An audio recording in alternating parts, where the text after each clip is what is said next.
볼 수 있습니다. 로마서 5장 21절 말씀. 로마서 5장 21절 말씀 찾으신 분들은 자리에 일어나서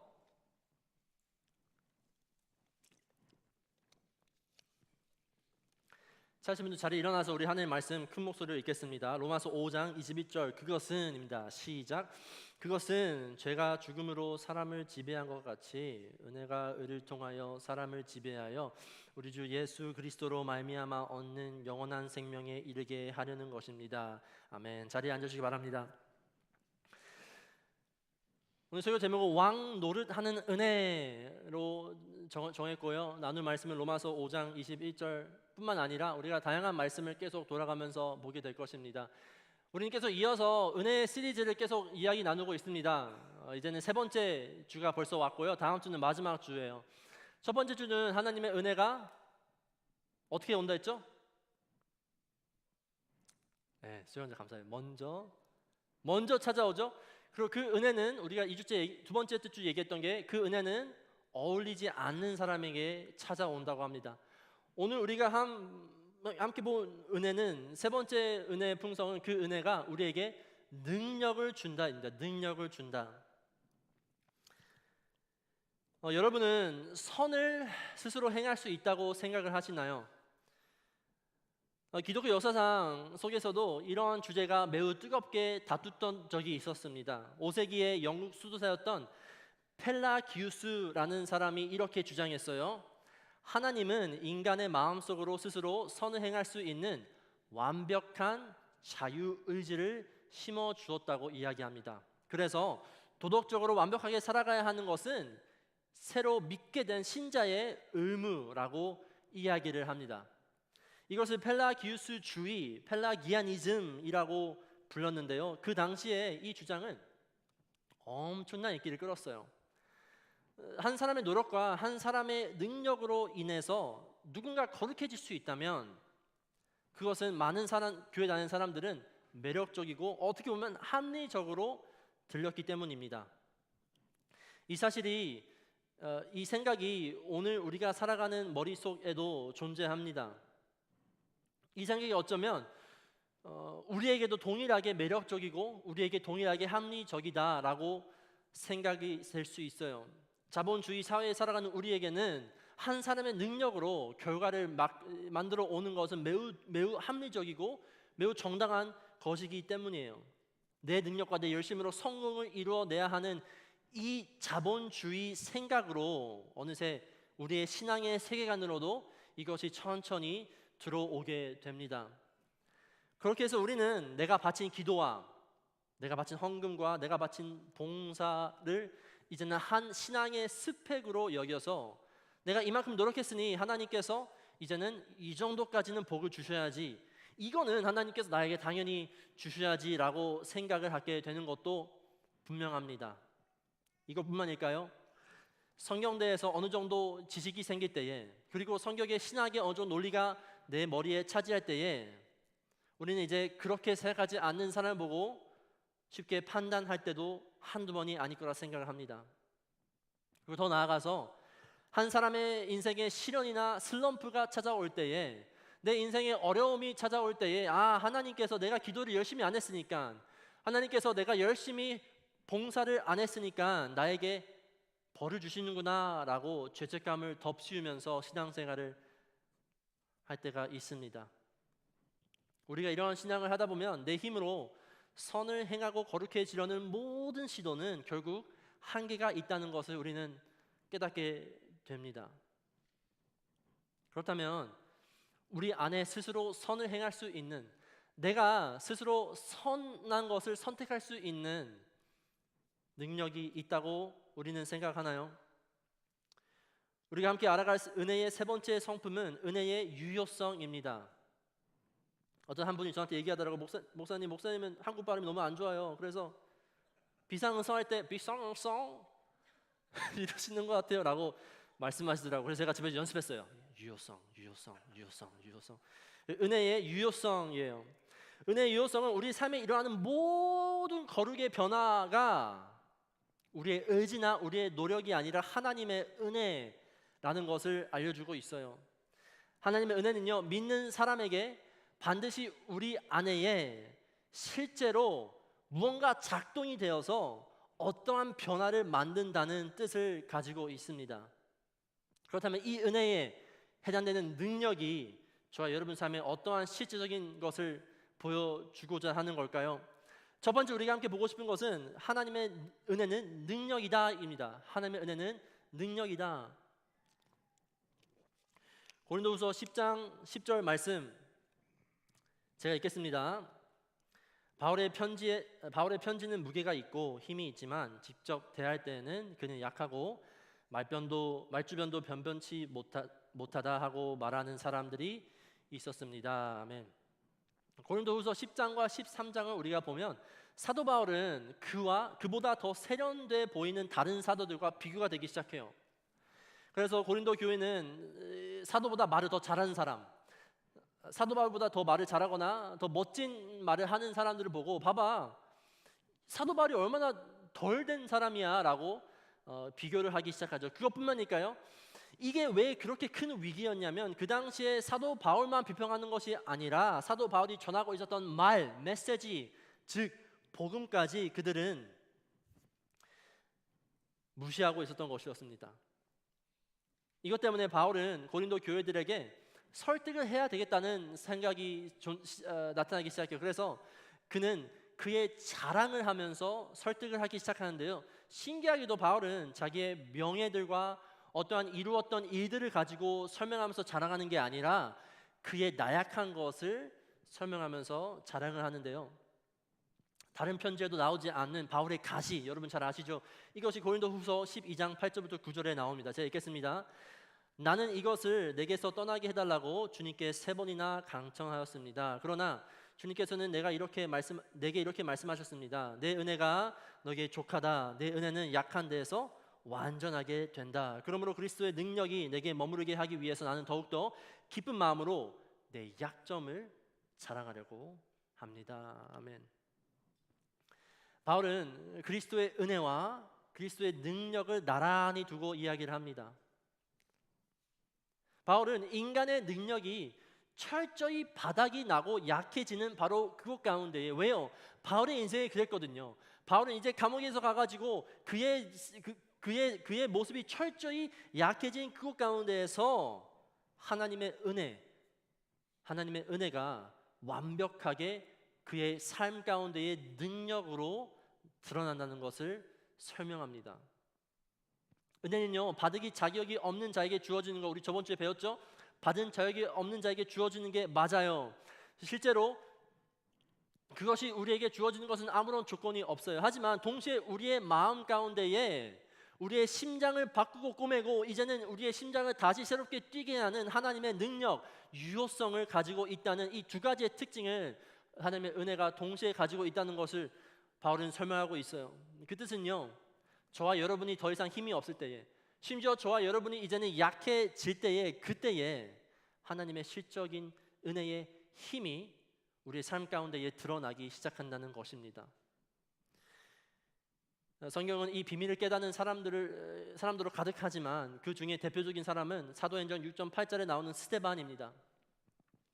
스데반은 은혜와 능력이 충만한 사람으로 소개가 되는데요. 제가 읽어드릴게요. 사도행전 6장 8절입니다. 스데반은 은혜와 능력이 충만해서 백성 가운데에서 놀란 일과 큰 기적을 행하고 있었다. 아멘. 스데반은 여러분이 잘 알다시피 돌로 맞아 죽어가는, 어떻게 보면 인간적으로 최고의 연약함 가운데에 있는 그 순간에서도 그는 끝까지 그를 신실하게 붙들고 심지어 기적을 행하게 하는 것이 스데반의 의지나 힘이 아니라 하나님의 은혜라고 말합니다.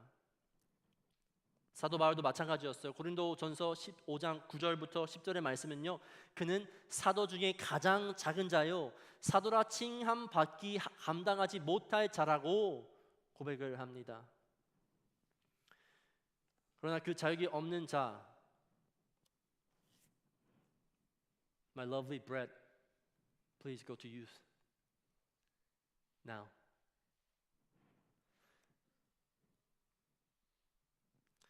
그러나 자격이 없는 자가 다른 모든 사도들보다 더 많은 수고를 할 수 있었던 비결은 그는 이렇게 밝혀요. 내가 한 것이 아니라 나와 함께 하신 하나님의 은혜입니다 라고 말합니다. 그를 가능한 것이 무엇이라고요? 하나님의 은혜라고 말하고 있어요. 여러분, 스데반에게 임했던 하나님의 은혜, 그리고 사도 바울에게 있던 하나님의 은혜가 그들 삶 가운데에서 일을 하게 만드는 힘이며, 심지어 목숨을 아끼지 않고 복음을 지키게 만드는 원동력이었다는 것을 우리에게 알려주고 있어요.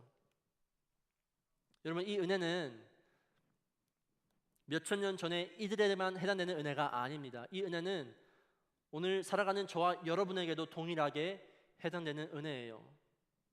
바울과 스데반처럼 목숨을 위해서 우리가 복음을 지켜야 되는 순간들은 미국에는 거의 없을 거예요. 하지만 그래도 불구하고 우리 인생에 찾아오는 여러 가지 삶의 문제 앞에서 내가 상상치 못한 인생의 어려움이 나에게 찾아올 때에 우리는 그 당시에 스데반의 목숨을 붙들고 있었던 은혜, 사도 바울의 목숨을 붙들고 있었던 은혜가 지금 나에게도 나를 붙들고 있다는 것, 단지 우리가 그것을 인식하고 알아야 된다는 것이에요.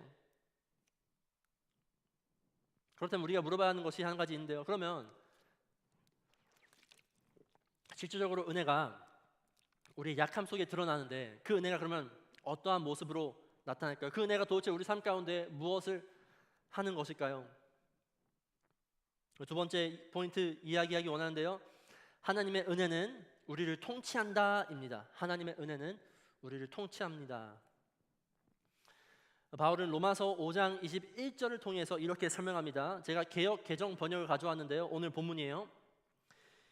이는 죄가 사망 안에서 왕 노릇한 것 같이 은혜도 또한 의로 말미암아 왕 노릇하여 우리 주 예수 그리스도로 말미암아 영생에 이르게 하려 함이라.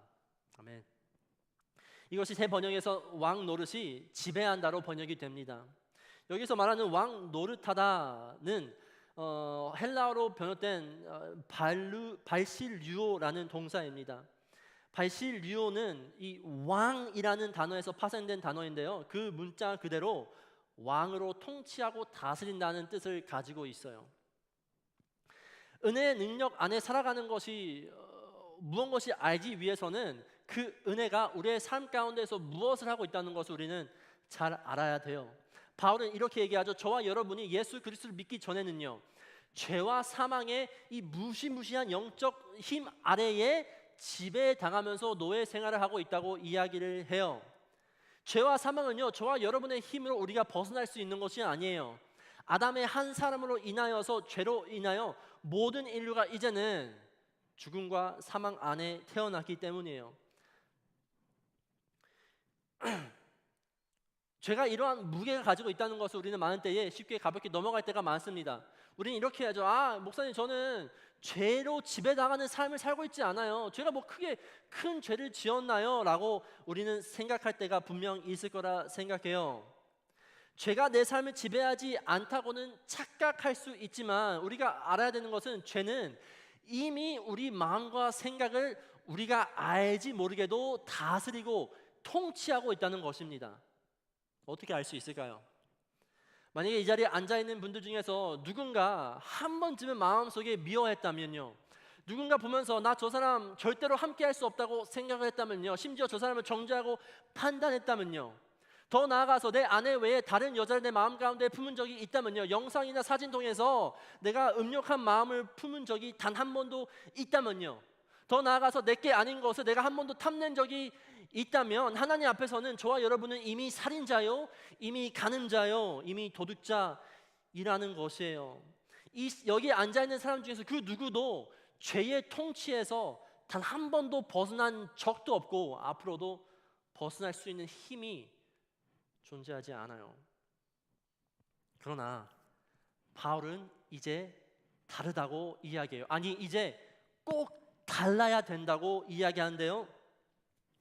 바울은 이렇게 얘기해요. 우리 안에 들어온 그리스도의 은혜는 단순히 저와 여러분의 마음에 이 죄에 대한 용서로 인하여서 마음을 평안하게, 마음을 위로해주는 것에서만 머물지 않다고 이야기해요.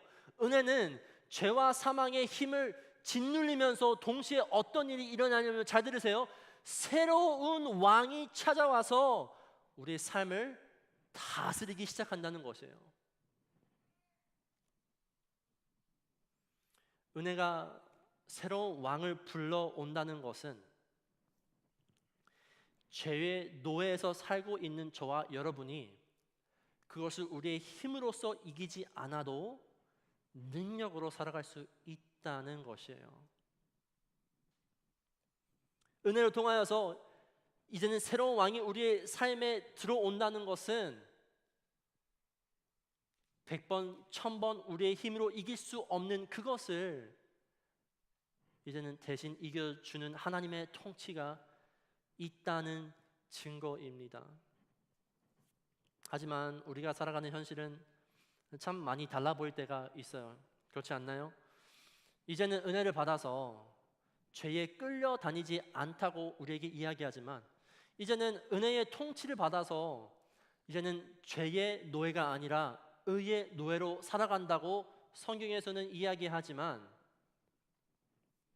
막상 우리의 삶을 보면 우리는 여전히 죄가 그대로 남아 존재하는 것을 발견합니다. 단순히 남아 존재할 뿐만 할까요? 죄에서 벗어나려고 아무리 애를 쓰고 발버둥을 쳐봐도 마치 우리의 손과 발이 사슬에 묶여 있는 것처럼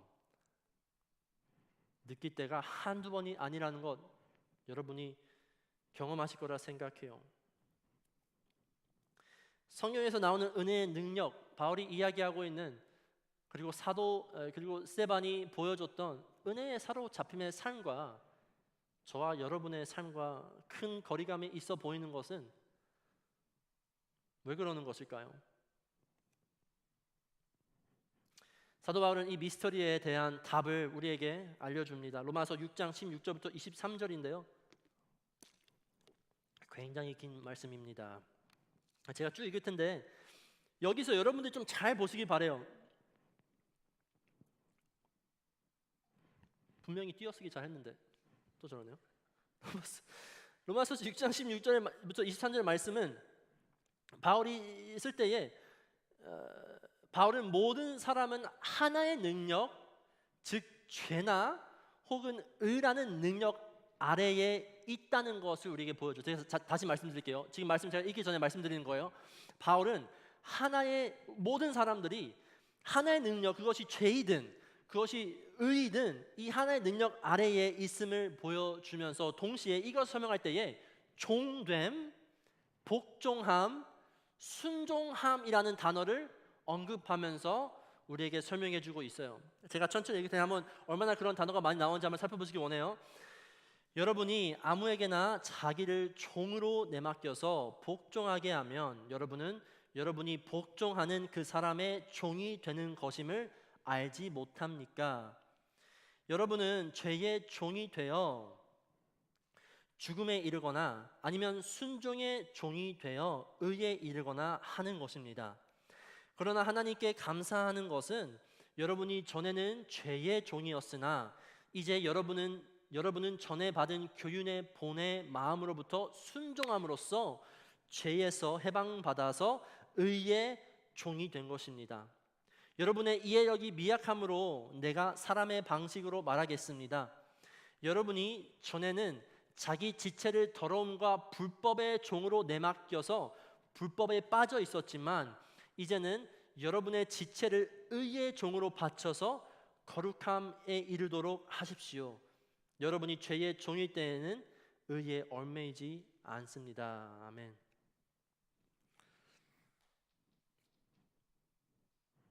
사도 바울은 이 말씀 통해서 무엇을 이야기해주고 있어요? 모든 사람들은 죄 아니면 의라는 능력 아래에 하나의 종으로 선택하면서 살아간다고 이야기하고 있어요. 다시 말해서 바울이 바라보는 세계관에서는요, 아무 쪽에서도 속하지 않는 이 중간이 존재하지 않다는 거예요. 중간이 존재하지 않다는 뜻은 이 뜻이에요. 어떤 분들은 이렇게 생각하죠. 예수님의 은혜로 이제는 죄에서 해방이 되었으니 그러면 내가 이 율법에서 얽매이지 않았으니까 내 마음대로 좀 나한테 맞는 신앙 생활 방식으로 해도 문제가 없는 것이 아니에요. 내가 그렇게 빡세게 어렵게 신앙생활을 해야 하는 이유가 이제는 예수님의 십자가로 인하여서 we are free 아닙니까? 라고 생각하는 분들이 계실지 모르겠어요. 여러분, 우리가 잘 알아야 돼요. 바울은 모든 사람은 누구나 죄의 종이나 되어서 죽음에 이르거나 의의 종이 되어서 거룩함에 이르거나 둘 중에 하나밖에 없다고 이야기해요. 이 중간, 저는 그리스도인이지만 나는 그렇게 안 할래요. 나는 그리스도인이지만 나는 그렇게 성경 말씀 안 읽어요. 나는 그리스도인이지만 나는 그렇게 누군가 사랑하지 않으려 라는 게 존재하지 않다는 것이에요. 예수 그리스도로 통해서 주신 하나님의 선물은요, 우리를 모든 것으로부터 풀어주고 그냥 나의 마음대로 살게 냅두는 것이 절대 아닙니다.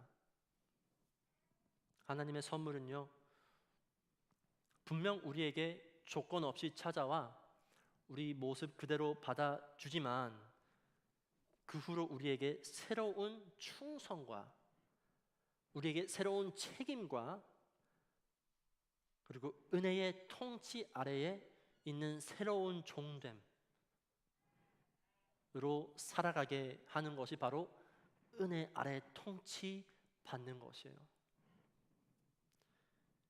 이전에는 죄의 종 느릇하여서 나에게 조금 불편할 때에, 나의 상황에 조금 안 맞을 때에 나의 기준대로 살아왔다면, 이제는 은혜가 찾아온 사람에게는 하나님께서 말씀하시는 이 의의 삶 가운데에서 그것이 무엇이며 그것이 어떤 것인지 살펴보며 묵상하는 의무가 생겼다는 것입니다. 그래서 어쩌면 저와 여러분에게 필요한 것은 우리가 신앙생활하면서 이 죄를 안 짓기 위해서, 내가 이러한 생각을 안 하기 위해서, 내가 이러한 습관을 만들기 위해서 더 큰 열정이나 더 많은 열심이 우리에게 필요한 것이 아니라, 어쩌면 우리에게 정말로 간절히 필요하며 우리가 많은 때에 보지 못하는 것은 그 누군가에도 종이 되고 싶지 않는, 나 스스로를 다스리는, 나 스스로를 바실리우 통치하고 싶은 마음에서부터 벗어남이 우리에게 간절히 필요한 것일 수도 있어요. 의의 종이 된다는 것은요, 우리가 은혜를 받고 나서 가만히 있어도 되는 것이 아니에요. 의의 종이 된다는 것은요, 우리가 아무런 노력을 해서 이루어지는 것이 절대 아니라는 것입니다. 그렇다면 우리는 의의 종이 되기 위해서 무엇을 해야 될까요? 마지막 포인트 함께 보시기 원하는데요, 마지막 포인트는 하나님의 은혜는 우리를 가르칩니다 입니다. 하나님의 은혜는 우리를 가르칩니다. 디도서 2장 11절부터 12절의 말씀은 이 은혜를 매우 독특하게 표현을 합니다. 제가 읽어드릴 텐데요, 함께 보시기 바랍니다. 모든 사람에게 하나님의 구원의 은혜가 나타났습니다. 그 은혜는 우리를 교육하여 경건하지 않음과 속된 정욕을 버리고 지금 이 세상에서 신중하고 의롭고 경건하게 살게 합니다. 아멘. 은혜는 마치 우리를 가르치고 우리를 양육하는 선생님처럼 등장합니다. 여기서 양육하다 가르치는 헬라어 원어로 파이데우오라는 단어입니다. 이 단어를 번역해서 나온 단어가 educate입니다. educate. 이 뜻이라면 은혜는 단순히 우리를 지옥에서 천국으로 옮겨가는 구원의 티켓이 아니라는 것이에요.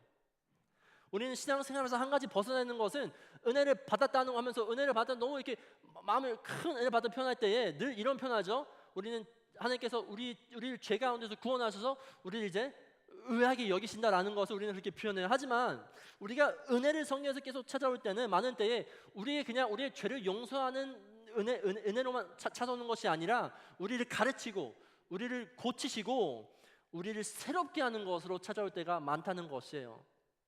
구원받는 우리 삶의 은혜는 매일매일 나의 마음을 위안시키는 것뿐만 아니라 우리의 마음을 가르치고 있다는 것이에요. 무엇부터 가르치나요? 말씀 나와 있죠.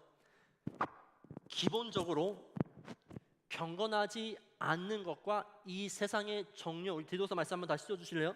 경건하지 않는 것과 속된 정욕을 버리는 것부터 가르칩니다. 그 다음에 더 이어서 가르치는 것은 신중함으로써 의로움과 경건함으로 살아갈 수 있게 가르친다는 것이에요. 우리는 이 신앙생활 때 우리는 이 두 가지를 늘 떼어서 봐요. 어떻게 보죠? 첫 번째는 경건하지 않는 첫 번째는 경건하지 않는 것과 이 세상의 정욕을 다 버리고는 매일매일 우리가 잘 인식해요. 그래서 어떻게 우리가 이것을 우리 세상에서 해석을 하죠? 하나님이 기뻐하지 않는 것 안 할 수 있어. 하나님이 이건 싫어하니까 최대한 이건 우리가 안 할 수 있어 라고 우리는 생각하면서 이거는 많은 사람들이 다 잘해요. 무엇이 나쁘고 무엇이 좋은 것을 선택하는 것은, 인식하는 것은 어려운 것이 아니에요. 근데 어디서 우리가 많은 때에 막히나요? 신중하고 의롭고 경건하게 살게 하는 부분에서 우리는 딱 끊어져요.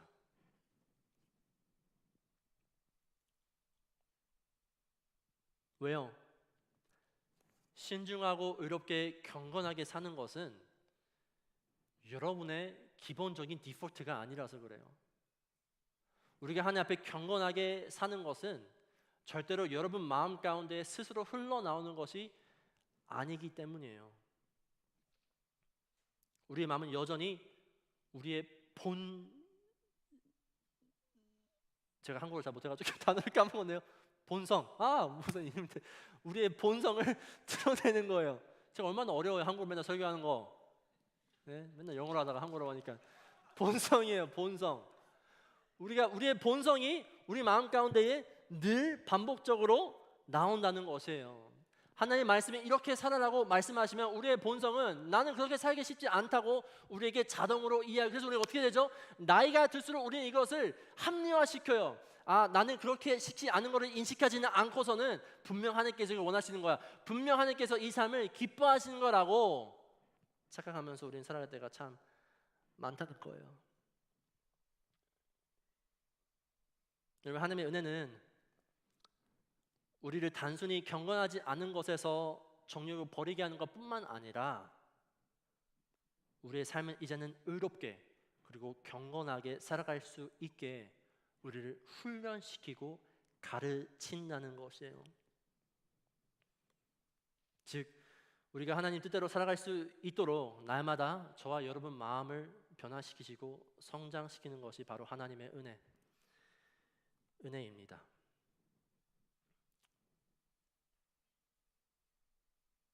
우리가 이 하나님의 은혜의 가르침을 받기 위해서는 저와 여러분은 그 어떠한 선생에게 배우는 것과 똑같이 하나님의 말씀을 잘 알아야 돼요.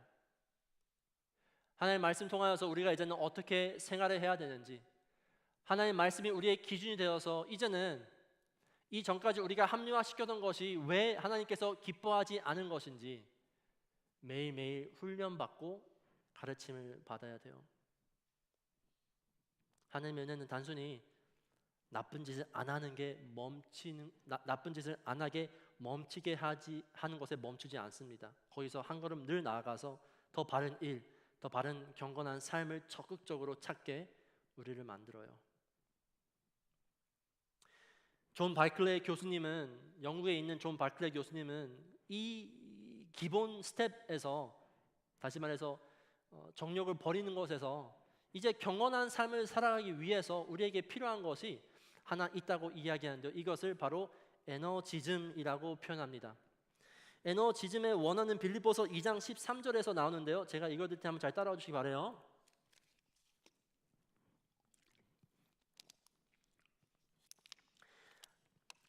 하나님은 여러분 안에서 활동하셔서 여러분으로 하여금 하나님을 기쁘게 해드릴 것을 염원하게 하시고 실천하게 하시는 분입니다. 아멘.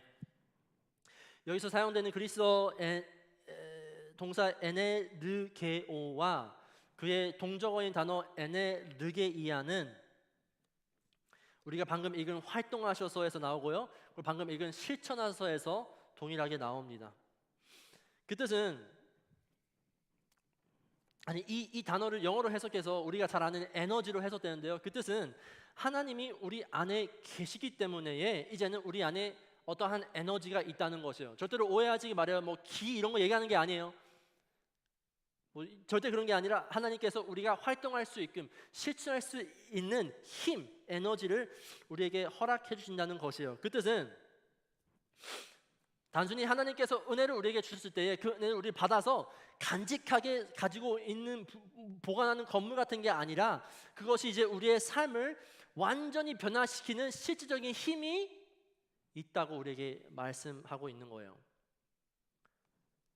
그것은 구원받는 사람에게 보여지고 나타나는 개인적인 삶의 태도, 하나님을 향한 책임감, 그리고 봉사와 섬김의 마음이 나타나는 게 우리가 주어받는 선물과 떼어놓을 수 없다는 것이에요. 이 말은 하나님과 우리가 이제는 반반씩 합쳐가지고 힘을 합쳐가지고 거래하는 관계를 이야기하는 것이 절대 아니라 성령 통해서 예수님과 우리가 하나로 깊이 연결되어 있을 때, 이게 하나님의 선물이죠. 하나님의 선물로 예수 그리스도로 허락됐을 때 우리가 이제는 그분과 깊이 연결이 되어 있을 때 하나님의 은혜가 100% 우리 삶 가운데에 적용되는 그 순간에 거룩한 행동도 100% 우리 삶 가운데에 쏟아지는 은혜의 원리라는 것이에요.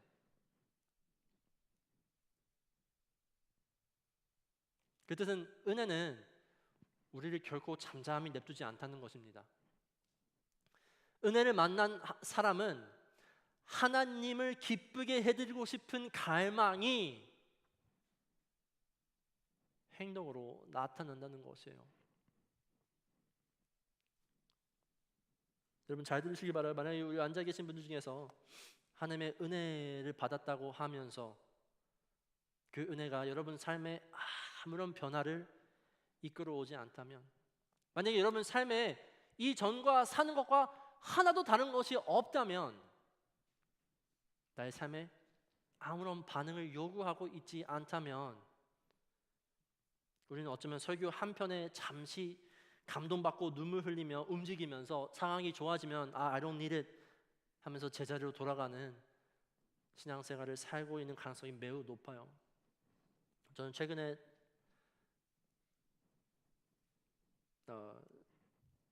제 얘기를 하는 거 별로 안 좋아하는데 저는 딸이 태어났어요. 딸이 태어나 보니까 확실히 인생이 달라지더라고요. 뭐 제가 뭐 더 막 성숙해 절대 이건 아니지만 하고 싶은 걸 못 해요. 여러분도 아다시피 저는 축구 게임을 되게 좋아해요. 그래서 다 여기서 다 저한테 진 적이 많은데요. 저는 축구 게임 되게 좋아하는데 이제는 아이가 있으니까 그걸 많이 못 해요. 게임 하려고 키면 뭔가 또 아이를 위해서 해야 될 게 와요. 애가 울든 뭐 밥을 먹이든 뭐 바꾸든 뭐 치우든 뭔가 일이 나타나요. 만약에 제가 애가 태어났는데 제 삶에 아무런 변화가 일어나지 않다면, 그냥 아내 제 와이프만 막 삶이 바뀌어졌어요. 근데 제 삶은 그냥 평온하게 똑같다면 여러분도 보기에 그것이 비정상이라고 생각을 하실 거예요. 이와 마찬가지로 만약에 은혜가 우리의 삶에 찾아온다면 분명 우리가 하고 싶었던 것들이, 이전에 꼭 해야 됐던 것들이 할 수 없는 순간들이 찾아온다는 것을 우리는 꼭 알아야 돼요. 은혜가 단순히 우리의 삶의 여정 가운데 그때그때 내가 필요한 감동과 그때그때 내가 필요한 설득을 줘가지고 내가 더 신앙생활을 끝까지 할 수 있게 해주는 것이 아니라, 은혜가 우리의 삶에 찾아올 때는 내가 그때그때 해왔던 것들, 내가 이전에 좋았던 것들이 더 이상 할 수 없는 그 순간들이 온다는 것이에요. 그때 우리에게 선택이 있겠죠. 순종을 하든 거절을 하든 우리에게 선택이 찾아옵니다. 만약에 우리가 그 삶의 한순간 가운데에 우리가 결코 순종의 자리로 이끌어가지 못한다면 우리는 평생 하나님께서 우리에게 주시는 은혜를 cheap grace, 값싼 은혜로 여길 수밖에 없어요. 값싼 은혜는 제가 첫 번째 설교 때 설교했죠. 아무런 요구를 하지 않는 은혜, 아무런 것을 나에게 요구하지 않는 하나님의 은혜, 하나님의 사랑이 그렇게 높고 넓고 놀랍다고 표현하지만 나의 삶 가운데 아무런 요구가 이루어지지 않는 cheap grace.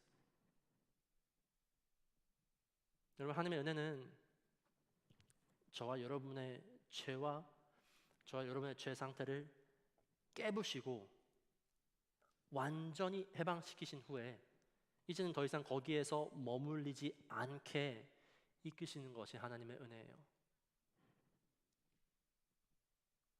여러분, 이 은혜를 얼마나 신앙생활 하시면서 경험하시고 계신가요?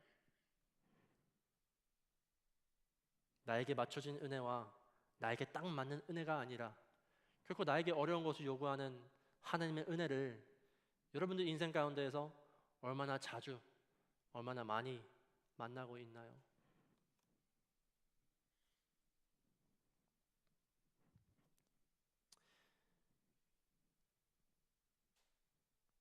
설교를 마무리하려고 하는데요.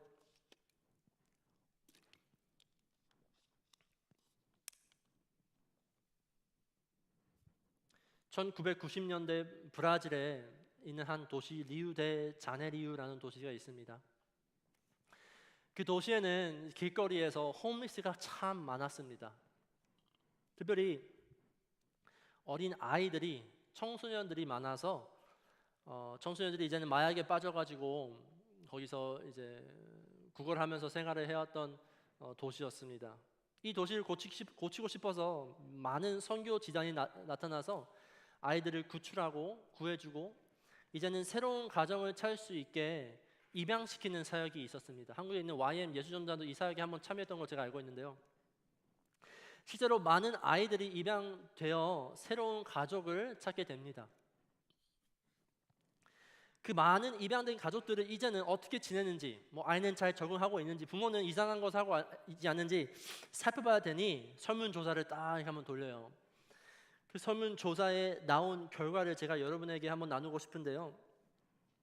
결과에서 많은 것이 나왔지만 한 가지 공통점이 나왔다고 해요. 그들에게 한 가지 공통점은 비슷한 경험이 있었는데 그것은 바로 새 가족에서 입양된 아이들은 새 집으로 들어간 뒤에 며칠 동안 새로 주어진 침대 안에서 자지 않고 본인이 자고 싶은 데서 막 잤더라고 해요. 바닥에서 자거나 소파에서 자거나. 그리고 이제는 음식이 매일 하루에 3번씩 제공이 되는데도 불구하고 그 아이들은 음식이 제공될 때마다 음식을 주머니에서 보관하고 침대로 가져가서 침대 아래에 숨기면서 자꾸 음식을 훔친다고 이야기합니다. 또한 정말로 좋은 가정, 좋은 부모 그리고 안전한 곳에서 머물면서도 불구하고 그들은 밤마다 창문을 뚫어서 도망가는 사건도 한두 번이 아니라고 이야기를 해요. 입양된 부모들은 그런 아이들한테 다들 이렇게 얘기하죠. 애야, 왜 다시 거기로 돌아갔니? 이젠 거기에 너의 삶이 없어. 다시 돌아와 라고 이야기하지만 많은 아이들은 부모들에게 이렇게 대답했다고 합니다. 왜 저한테 뭐라고 하세요? 왜 자꾸 내 삶을 통치하려고 하세요? 아니, 나를 입양했을 때는 아무런 상관없이 내 모습 그대로 받아준다고 입양하지 않았어요? 근데 지금 와서 왜 자꾸 제 삶을 바꾸려고 해요? 라고 말했다고 해요. 그래, 내가 네 모습대로 입양했지? 그렇게 마음대로 살아 라고 하는 부모는 단 한 부모도 없을 거라 생각을 합니다. 사랑하는 여러분, 이 아이의 말이 맞나요? 부모가 아무 조건 없이, 사전 조건 없이 아이를 자녀 삼은 것은 맞지만 바닥에 자면서 음식을 훔치면서 평생 살아가라고 입양한 것은 결코 아니에요. 부모의 가슴 속에는요, 이 아이가 배부르게, 건강하게, 안전하게 자라나서 그의 삶의 멋진 목적을 발견해서 행복하게 살아가기 위한 바람이 부모에게는 있다라는 것이죠. 하나님께서 우리 바라보시면서 우리가 이제는 이전의 삶에 살아가지 않는 바람, 이제는 더 이상 나의 노력으로 죄를 이기려고 하는 힘든 피곤한 삶을 살아가지 않게 하는 바람, 더 나아가서 이제는 하나님께서 예수 그리스도로 인하여서 우리에게 주신 이 의로움을 입고 거룩하게 경건하게 우리가 창조된 목적으로 살아가기 간절히 바라는 것이 바로 하나님의 바람입니다. 많은 때에 우리는 이렇게 생각하죠. 은혜는 조건 없이 주어졌잖아요. 우리가 은혜의 많은 성품들을 이해하지 않는다면, 만약에 우리가 신앙생활 하면서 은혜가 먼저 찾아온다는 것, 그리고 그 은혜가 어울리지 않는 자에게 찾아온 것에만 우리가 머문다면 우리는 먼저 찾아온 은혜를 대단히 착각하면서 살아갈 것이 분명해요. 하나님께서 자격 없는 여러분을 있는 모습 그대로 오늘도 불러주십니다. 그거는 확실해요. 그리고 그 있는 모습을 불러주실 때에 예수 그리스도로 인하여서 여러분을 이제 죄인으로부터 의인으로 의롭다고 해주시는 것도 사실입니다. 하지만 그 놀라운 은혜의 목적은 우리를 그 비참하고 나약한 삶에 내버려 두는 데 있지 않아요. 그 놀라운 은혜의 목적은 이제는 우리는 그 어둠 속에서 건져내요. 그분의 거룩한 품 안에서 가장 아름답고 가장 거룩한 삶을 살아가면서 참된 자녀가 되는 것에 있어요.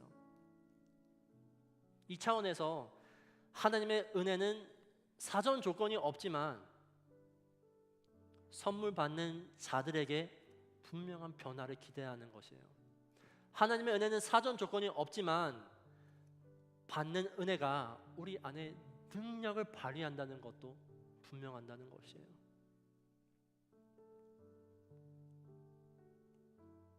만약에 오늘 설교가 여러분에게 낯설고 어색하고 심지어 조금 동의하지 않게 들렸다면, 심지어 내 마음을 불편하게 했다면, 어쩌면 문제는 우리가 누군가에게 선물을 주었을 때에 아무런 보답이 없을 때, 우리가 누군가의 귀한 선물을 줄 때에 아무런 보답이 없는 것 가지고 마음이 불편한 우리가 하나님이 예수 그리스도의 대가로 주신 선물에는 아무런 보답이 필요 없다고 생각하는 우리의 모순적인 태도에 있지 않나, 우리가 한번 살펴볼 필요가 있습니다. 이 시간 들은 말씀 가지고 우리 함께 기도하기 원하는데요, 이 시간 기도할 때에 가장 우선으로 하나님, 우리에게는 모순적인 마음이 없나요? 우리는 누군가에게 선물을 줄 때에 그 선물을 뭔가 감사 표현을 하더라도 조금이라도 표현을 하는 걸 바라지만, 마치 하나님께서 예수 그리스도를 인하여서 우리에게 선물을 주었을 때에는 내가 왜 보답해야 돼? 내가 왜 저걸 해야 돼? 라고 생각하는 모순적인 마음이 없는지 우리가 한번 살펴보기 원합니다. 조용한 마음으로 우리 마음을 점검하면서 이 시간 주님 앞에 나아가기 원합니다. 다 같이 기도하겠습니다. 하나님, 오랫동안 하나님의 은혜를 나에게 맞춰서 내 생각에 가장 필요한 곳에만 우리가 적용하지 않았는지 우리가 한번 살펴보기 원합니다. 하나님, 우리가 하나님의 은혜를 값싼 은혜를 여겨서 나의 무겁고 큰 죄를 용서할 수 있는 능력은 있지만 이제는 내가 그 거룩한 삶을 살아갈 수 있는 능력은 존재하지 않는다고 착각하면서 살지 않았는지 한번 우리가 살펴볼 수 있게 주님께서 나의 마음을 인도하여 주시옵소서. 하나님, 그래서 우리가 그것을 깨달았을 때에 하나님의 은혜는 나의 삶 가운데에 능력을 발휘하는 은혜구나 라는 것을 우리가 이제는 인식했을 때에 하나님께서 말씀하시는 그 말씀에 우리가 순종하면서 이제는 우리의 삶 가운데 모든 연역 가운데 하나님께서 말씀하시는 것을 나에게 순종한 마음으로 이루어 주셔서 우리의 불편한 마음과 어려운 마음들까지 다 이것이 하나님의 은혜로 인하여서 하나님의 놀라운 능력을 맛볼 수 있는 그러한 신앙생활을 할 수 있게 주님께서 우리를 붙들고 인도하여 주시옵소서. 더 나아가서 주님, 하나님의 은혜가 나의 죄 가운데에서 발견되어 은혜가 죄를 위한 반응이 아니라 우리가 이제는 죄에서 능력의 삶을 살아가게 하는 목적을 가지고 있다는 것을 우리가 경험하여 우리의 삶의 모든 어려움의 문제 가운데에서 목숨을 지킬 만큼 은혜를 사로잡힌 바울과 스데반처럼 우리 삶 가운데에서 그 은혜로 사로잡혀 우리가 살아갈 수 있게 성령님께서 내 마음을 주관하여 주시옵소서.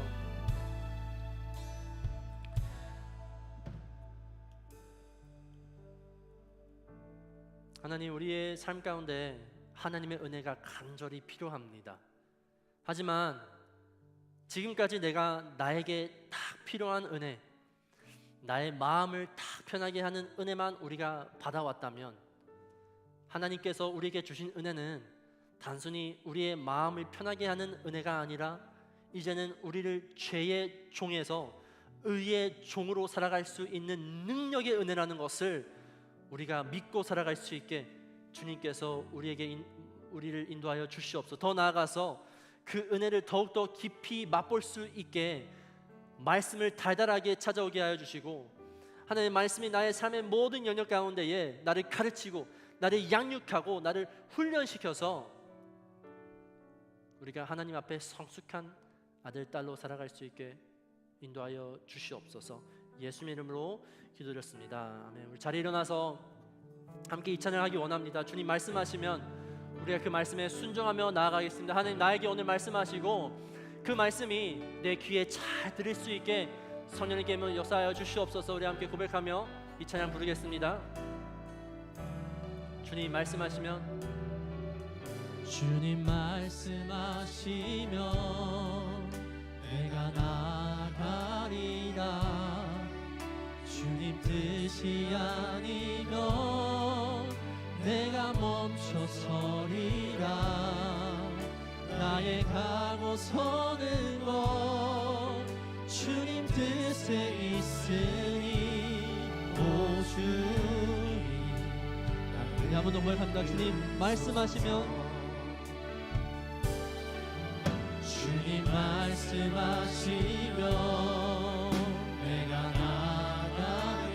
주님 뜻이 예 주님 내가 멈춰서리라.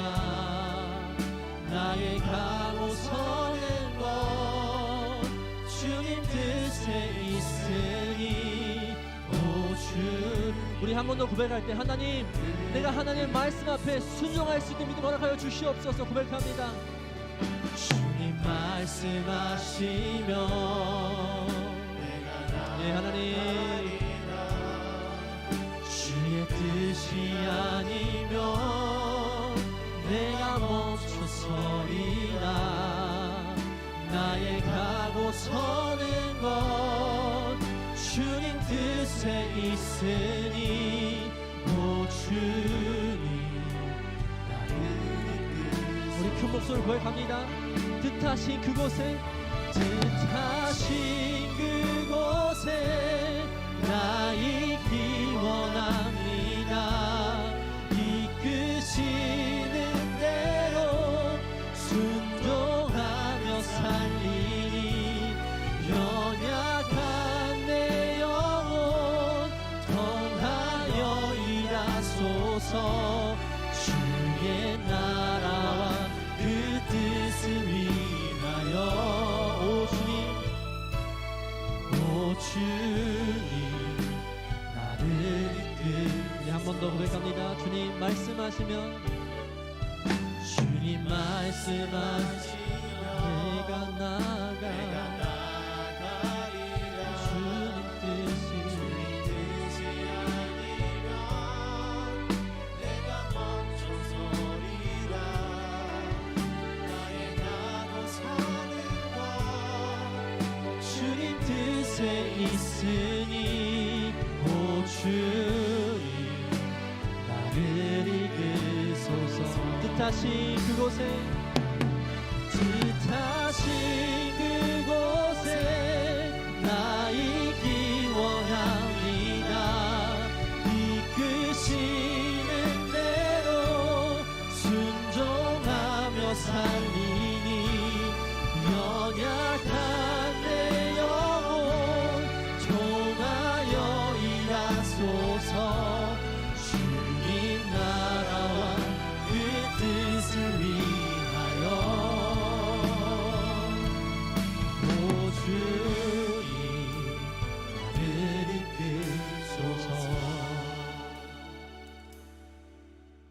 이제는 우리 주 예수 그리스도의 은혜와 하나님의 영원하신 사랑과 성령님의 교통하심이 이제는 하나님의 은혜가 나를 죄 가운데에서 머물게 하는 게 아니라 이제는 의의 종으로 살아가게 하는 능력의 힘이 있다는 것을 우리가 알고 믿고 돌아가는 머리 위에 이제부터 영원토록 함께 하시기를 간절히 축원하옵나이다.